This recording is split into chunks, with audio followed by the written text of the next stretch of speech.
ரோட்டில் போகும்போது நாயோ குதிரையோ இல்லை எருமையோ மாடோ எது போனாலும் கொஞ்சம் தயவு செய்து கேர்ஃபுல்லாக போங்க. இது மாடு பாருங்கள், குறுக்கா வந்து கீழே விழுந்துட்டேன். ஸோ தயவுசெய்து கேர்ஃபுல்லாக போங்க. நான் ஒன் சைடாக தான் போயிட்டு இருந்தேன் ரைட்டில். ஒருத்தர் மாடு பிடிச்சிட்டு போனார். பேக் சைடாக ஒருத்தர் ஹார்ன் அடிச்சார் காரில் வந்து நின்றபோது.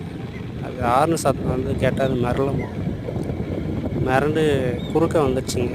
அதனால் தயவுசெய்து இந்த மாதிரி நாய் குறுக்க வந்தாலும் மெதுவாக போங்க. ஹார்ன் அடித்து மாடு மிரண்டு கீழே விழுந்துட்டேன். அதனால் ஹார்ன் அடிக்காதீங்க. அது இல்லாத அது மாடு ஒன்று மேலே ஒன்று ஏறிச்சு பாரு.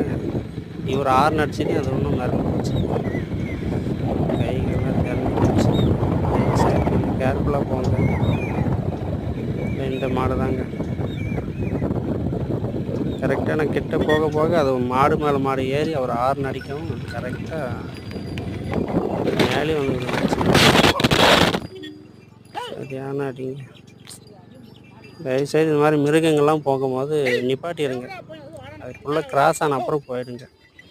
அது மாதிரி ரோடு ஃபுல்லாக போகும், திடீர்னு மேலே மாடு மேலே ஏறும், இல்லை ஹார்ன் அடிக்கும்போது பயந்து என்ன பண்ணும், தாறுமாறாக ஓடும். ஸோ தயவுசெய்து கேர்ஃபுல்லாக போங்க. ஏன்னா என்னுடைய பணிவான வேண்டுகோள். இது மாதிரி நிறைய பேர் விழுந்து அடிபட்டு